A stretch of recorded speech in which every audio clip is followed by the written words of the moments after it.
आदाब नाज़रीन, उर्दू खबरों में आप सभी का खैर मकदम है। नजर डालते हैं इस वक्त की खास सुर्खियों पर। सिंध-तास मुआहदे के मामले पर मरकजी वजीर दाखिला अमित शाह की रिहाइशगाह पर हो रही है अहम मीटिंग। कई वज़रा पहुंचे उनके घर। वजीर आबी वसाइल समेत कई वज़रा हैं शरीक। भारत ने पाकिस्तान को खत लिखकर सिंध-तास मुआहदा मुअत्तल करने से कर दिया वाक़िफ।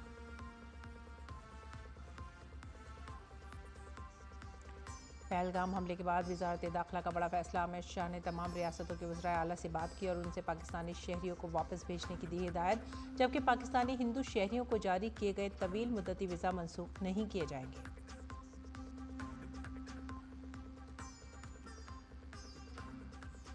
पहलगाम हमले के जिम्मेदार पाकिस्तानी और लश्कर दहशतगर्दों की निशानदही के बाद कार्रवाई तेज।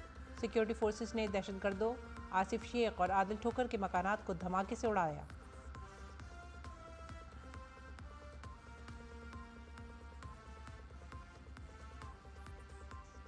पहलगाम में दहशतगर्दाना हमले के खिलाफ दिल्ली के ताजिरों ने कारोबार रखा बंद। सड़कों पर किया मुजाहरा। विश्व हिंदू परिषद की कॉल पर हिंदू तंजीम और संतों ने जंतर मंतर पर महलूकीन को पेश किया खराज अकीदत।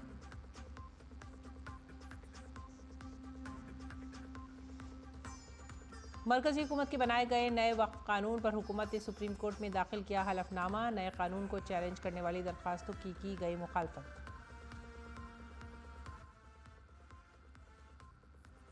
दिल्ली में 27 साल बाद ट्रिपल इंजन की हुकूमत। सरदार राजा इकबाल सिंह दिल्ली के नायर बने। 1998 के बाद दिल्ली में म्यूनिसिपल कॉरपोरेशन, असेंबली और मरकज में बीजेपी की हुकूमत बनी।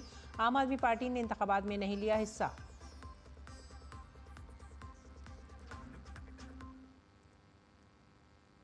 अहम सुर्खियों के बाद खबरें अब तफसील से। पहलगाम में दहशतगर्दाना हमले के बाद मरकजी हुकूमत ने हिंदुस्तान और पाकिस्तान के दरमियान सिंध-तास मुआहदा मुलतवी कर दिया है। इस सिलसिले में आज वजीर दाखिला अमित शाह की रिहाइशगाह पर एक अहम मीटिंग हो रही है। कई वज़रा उनके घर पहुंच गए हैं। जल शक्ति के वजीर CR पाटिल समेत कई सीनियर मरकजी वज़रा भी मीटिंग में शरीक हैं। भारत ने पाकिस्तान को बाज़ाब्ता खत लिखकर सिंध-तास मुआहदा मुअत्तल करने से आगाह किया है। और बॉर्डर सिक्योरिटी फोर्स के डायरेक्टर जनरल दिलजीत चौधरी ने आज मरकजी दाखिला सेक्रेटरी गोविंद मोहन से उनके नॉर्थ ब्लॉक ऑफिस में मुलाकात की और मुल्क की सिक्योरिटी की सूरत हाल पर तबादला ख्याल किया। इस मुलाकात को इंतहाई अहम करार दिया जा रहा है। पहलगाम हमले के बाद वजारत दाखिला ने एक बड़ा फैसला लिया है। मरकजी वजीर दाखिला अमित शाह ने तमाम रियासतों के वज़राए आला से बात की है। वजारत दाखिला ने पाकिस्तानी शहरियों के वीज़ों की मनसूखी से मुतालिक उन्हें आगाह किया। उन्होंने वज़राए आला से भी कहा कि वह ऐसे तमाम शहरियों की शिनाख्त करके उन्हें पाकिस्तान रवाना कर दें। इस बीच पाकिस्तानी हिंदू शहरियों को जारी किए गए तवील मुद्दती वीज़े मनसूख नहीं किए जाएंगे। वजारत ख़ारजा ने वाज़ेह किया है कि वीज़ों की मुअत्तली के हुकूमत हिंद के हालिया फैसले का इन वीज़ों पर कोई असर नहीं पड़ेगा और ये पहले की तरह से ही दुरुस्त रहेंगे। काबिल ज़िक्र है कि 24 अप्रैल 2025 को हुकूमत हिंद ने पाकिस्तानी शहरियों को वीज़ा जारी करने की खदमात को फौरी तौर पर मुअत्तल करने का फैसला किया था। ये फैसला पहलगाम में दहशतगर्दाना हमले के बाद लिया गया है। वजारत ख़ारजा के तर्जुमान रणधीर जायसवाल ने एक प्रेस रिलीज के जरिए वाज़ेह किया कि इंसानी बुनियादों पर जारी करदा LTV वीज़ा मनसूख नहीं किया जाएगा। हुकूमत की जानिब से इस वजाहत से उन हिंदू पाकिस्तानी शहरियों को राहत मिल गई है जो तवील अरसे से भारत में आबाद हैं। और जनूबी कश्मीर में पहलगाम हमले में मुलविस 2 दहशतगर्दों के घरों को धमाके से उड़ा दिया गया है। सरकारी ज़राए के मुताबिक पुलवामा के तराल इलाके में आसिफ शेख और अनंतनाग के बजबहरा इलाके में आदिल ठोकर के मकानों को धमाकों के जरिए मुनहदिम कर दिया गया है। दोनों अफराद पर बेसरन पहलगाम दहशतगर्दाना हमले में अहम रोल अदा करने का इल्ज़ाम है। मकान को मिसमार करने का अमल सिक्योरिटी एजेंसियों की जानिब से दहशतगर्दी को फ़रोग़ देने और उनकी मदद करने वालों के खिलाफ क्रैकडाउन के एक हिस्से के तौर पर किया गया है।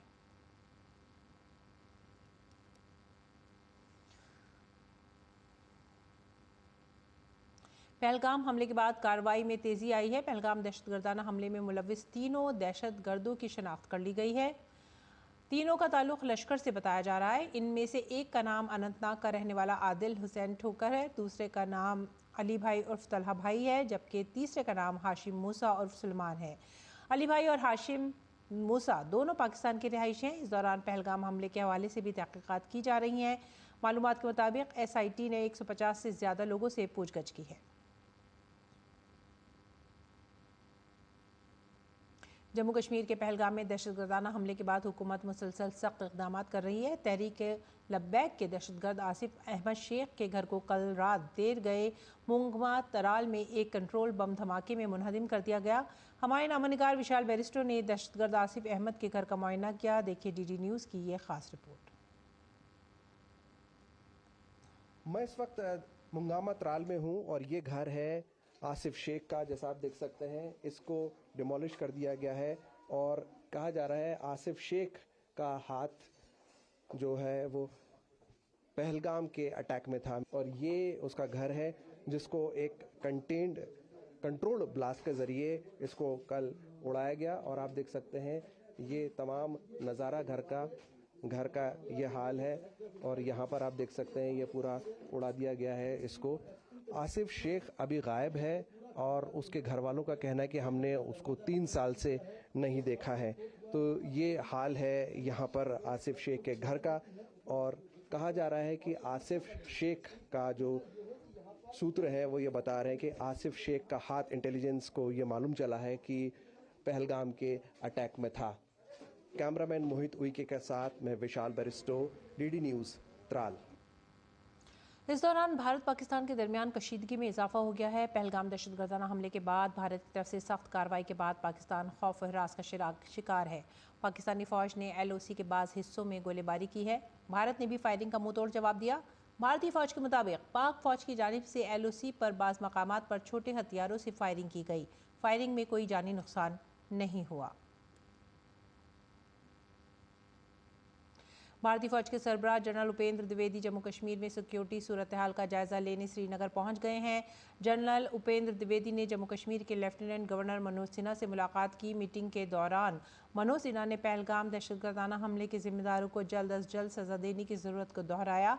लेफ्टिनेंट गवर्नर ने कहा कि कौम को हमारी फौज, पुलिस और CAPF की बहादुरी पर पूरा भरोसा है। मीटिंग में army chief general Upendra Dwivedi, शुमाली कमान lieutenant general MV Sachendra Kumar, army के नायब सरबराह लेफ्टिनेंट जनरल प्रतीक शर्मा और GOC 15 कोर के लेफ्टिनेंट जनरल प्रशांत श्रीवास्तव ने शिरकत की।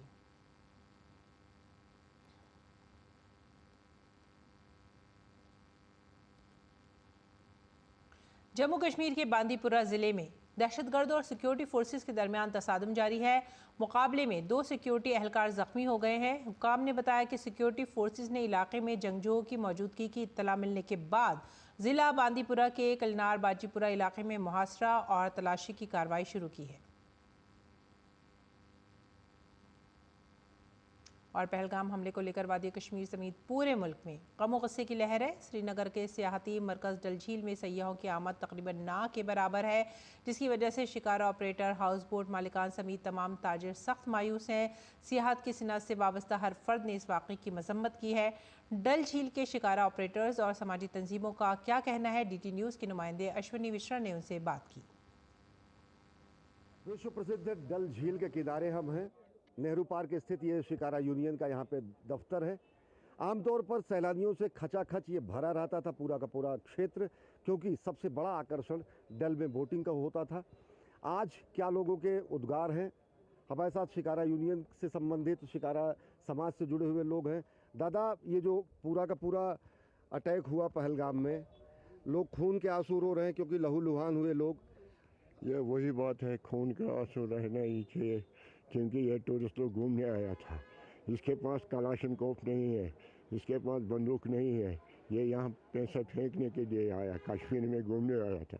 ये ये जान है, ये हमारा टूरिस्ट हमारा बिल्कुल जान है, अपना कलेजा है, इसलिए हमको बहुत दुख है। क्या मनोभाव है और क्या कुछ उन लोगों के लिए आप कहेंगे जिन्होंने इस कायराना हमले को अंजाम देके इस वादी कश्मीर को खून से लाल किया है निर्दोष लोगों से? देखिए, जो पहलगाम हमला है, लोगों को, जो टूरिस्ट को डिस्करेज करने के लिए, और मैं कहता हूँ कि कश्मीर धरती का स्वर्ग था, स्वर्ग है और स्वर्ग ही रहेगा। ऐसे आतंकी हमले हम 140 करोड़ भारतीयों को डिस्करेज करने वाले नहीं है। आज Aryans group of colleges Chandigarh के, जम्मू कश्मीर के स्टूडेंट सारे आए हुए हैं चंडीगढ़ से स्पेशल। हम हमले के बाद मैं यहाँ पर पहुँचा हूँ और हमने यहाँ पर शिकारा रैली करी है उन डिपार्टेड सोल्स को श्रद्धांजलि देने के लिए। और उन परिवारों के साथ हम अकेला आर्यंस नहीं बल्कि पूरा कश्मीर का एक एक सिटीज़न आज रो रहा है इस हमले पे, क्योंकि टूरिस्ट पे हमला हुआ और इनोसेंट लोगों पे हमला हुआ है। और अकेला कश्मीर नहीं बल्कि पूरा भारत, पूरा विश्व आज उन परिवारों के साथ है। लाल चौक पर बहुत सारे सामाजिक संगठन लोग वहाँ पर पहुँच रहे हैं, इस चीज़ की कड़ी भर्त्सना कर रहे हैं। युवा कितना आक्रोशित है, क्योंकि ये कहीं ना कहीं हिंदुस्तान के ताने बाने पर, कश्मीर की रवायत पर, सब पर हमला है। सर देखा जाए तो जिनको भी शहीद किया गया, फर्स्ट ऑफ ऑल वो इंसान है जिसने ये किया है, चाहे वो टेररिस्ट है तो वो दरिंदा ही एक जिसने ये किया है। यहाँ के कश्मीर के हर एक गांव से, हर एक डिस्ट्रिक्ट से, हर एक सिटी से सारे लोगों के आंखों में आंसू आ गए जैसे जब ये हालात हुए। और हर एक कश्मीर का, चाहे वो छोटा सा बच्चा है, चाहे बुज़ुर्ग है, चाहे जवान है, वो टूरिस्टों के साथ है और हमेशा उनके साथ रहेंगे। और मैं मैसेज ये देना चाहता हूँ, डरने की कोई ज़रूरत नहीं है। सरकार पूरी तरह प्रतिबद्ध है जम्मू कश्मीर से आतंकवाद के समूल सफाई के लिए, और जम्मू कश्मीर की आवाम ये चाहती है कि देश के विकास की मुख्य धारा में जिस तरीके से 2019 के बाद जम्मू कश्मीर शामिल हुआ है, उसको और गति मिले, जम्मू कश्मीर और प्रगति करे। कैमरा पर्सन पीयूष वर्मन के साथ अश्विनी कुमार मिश्र, डीडी न्यूज़, डल लेक, श्रीनगर। पहलगाम में दिल दहला देने वाले दहशतगर्दाना हमले के बाद मुल्क भर में गम गुस्सा देखा जा रहा है। दहशतगर्दाना हमले के बाद एक बार फिर पाकिस्तान के खिलाफ अवाम में गुस्सा है और कई मकामात पर पाकिस्तान के खिलाफ मुजाहरे हो रहे हैं। दिल्ली में ताजिरों ने बंद की अपील की। बंद का असर गांधीनगर बाजार में भी देखा गया। दिल्ली के चांदनी चौक में दिल्ली ट्रेडर्स एसोसिएशन के अरकान ने पाकिस्तान मुखालिफ नारे लगाए।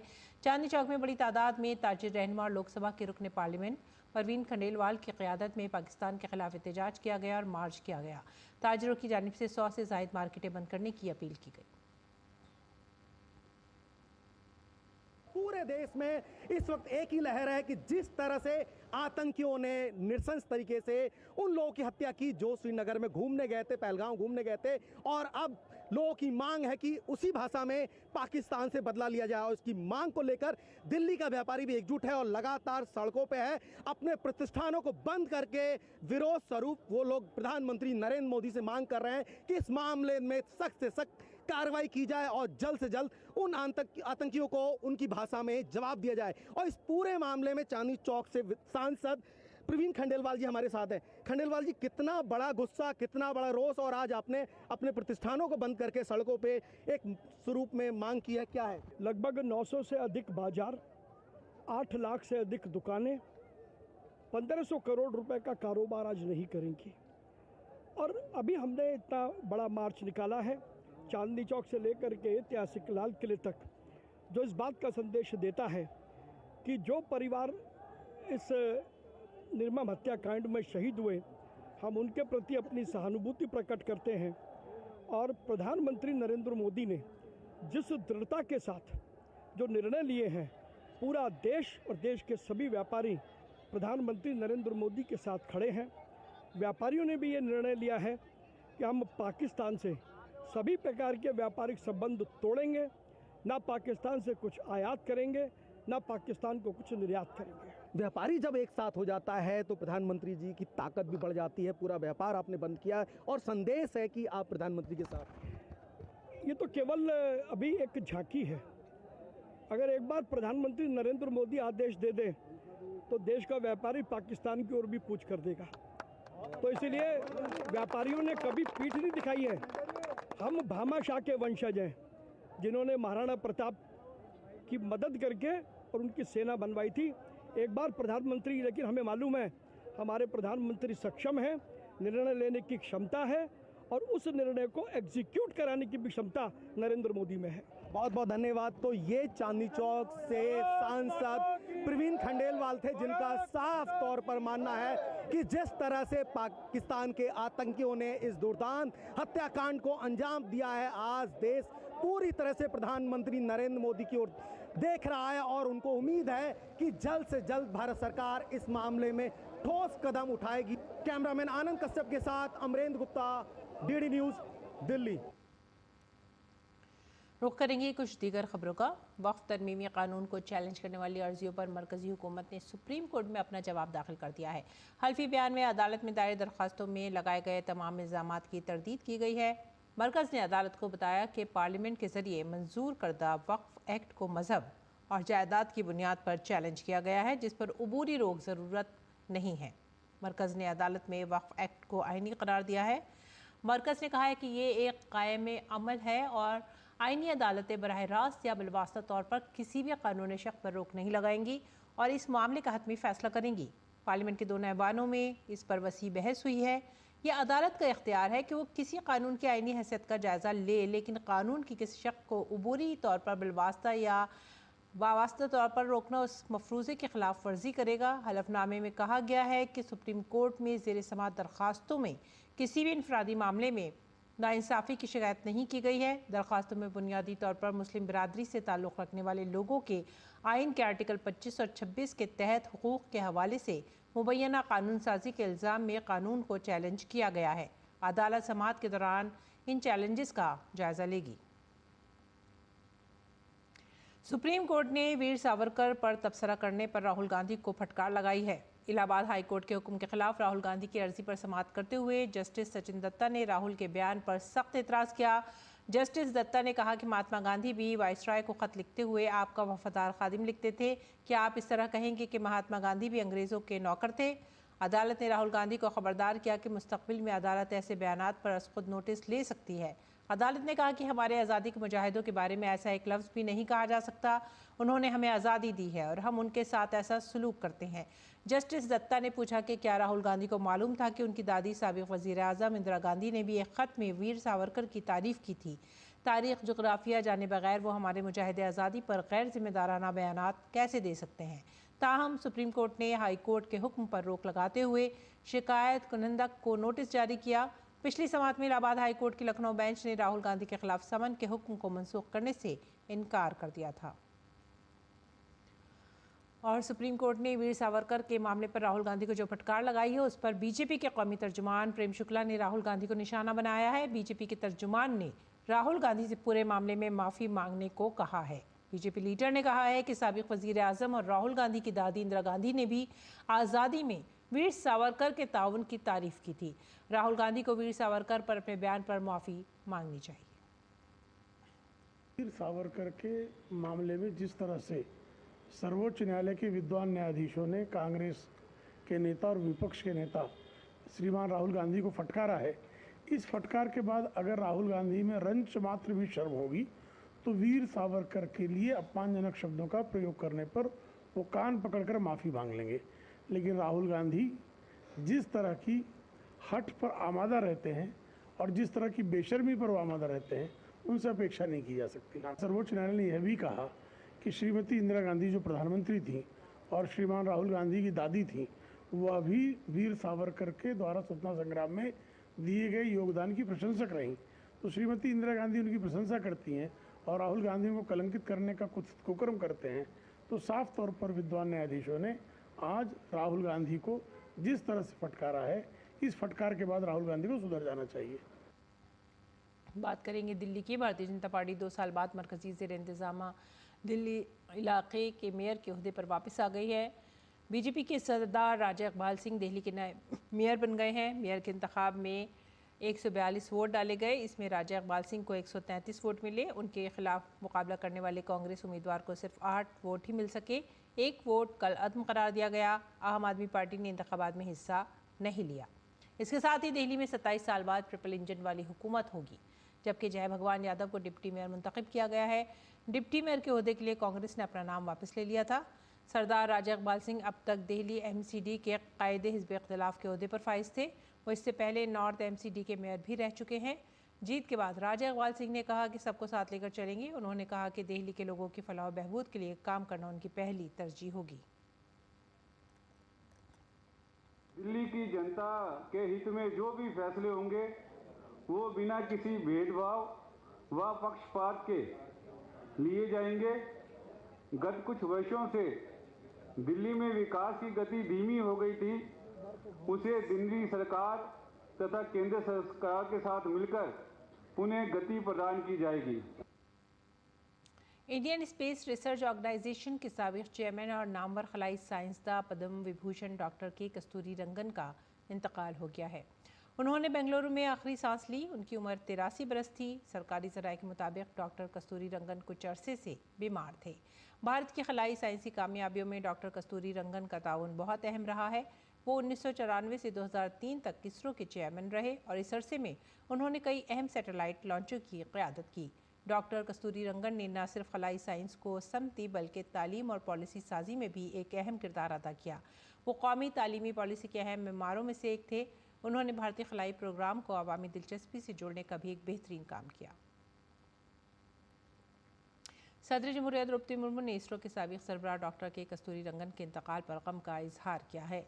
सदर जमहूरिया ने सोशल मीडिया पर लिखा, ये जानकर अफसोस हुआ कि डॉक्टर कृष्ण स्वामी कस्तूरी रंगन अब हमारे दरमियान नहीं रहे। इसरो के सरबराह के तौर पर उन्होंने भारत के खलाई प्रोग्राम की तरक्की में अहम किरदार अदा किया।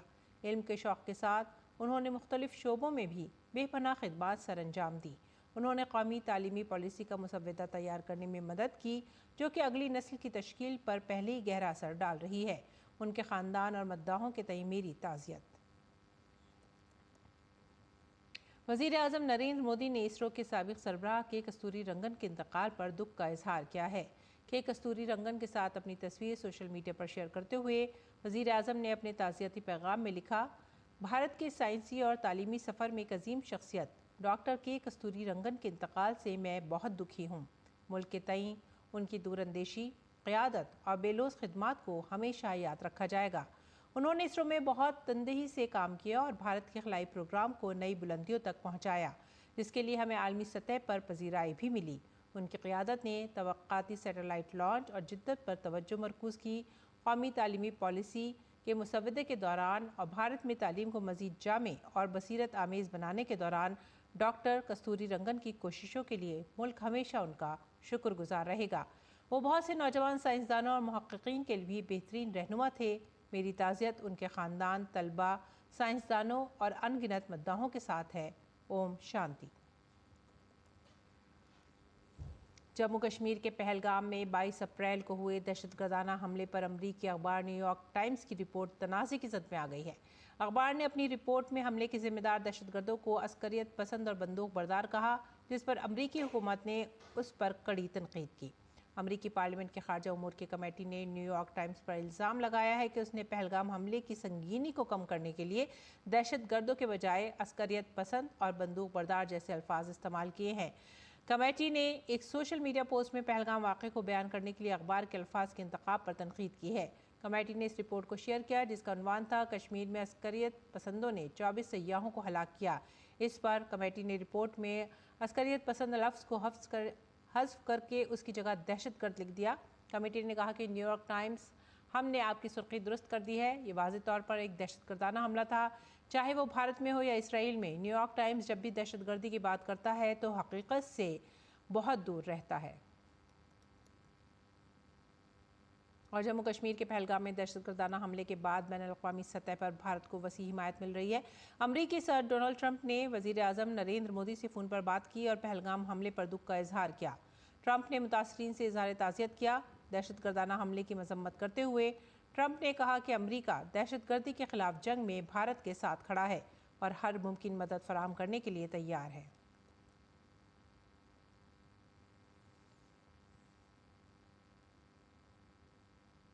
अमरीकी नायब सदर जेडी वेंस ने वज़ीर आज़म मोदी के साथ फ़ोन पर बातचीत के दौरान जम्मू कश्मीर में दहशतगर्दाना हमले की सख्त मजम्मत की है।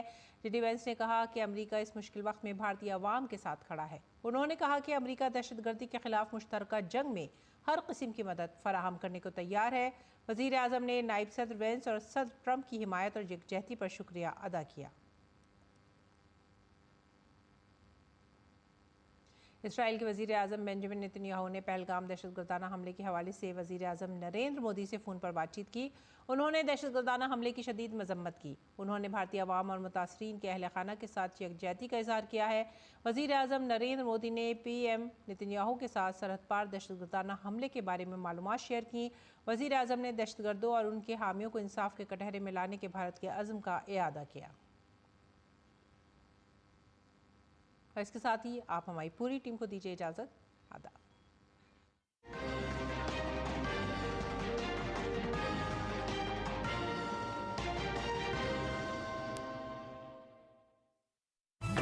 मन की बात है जन जन की,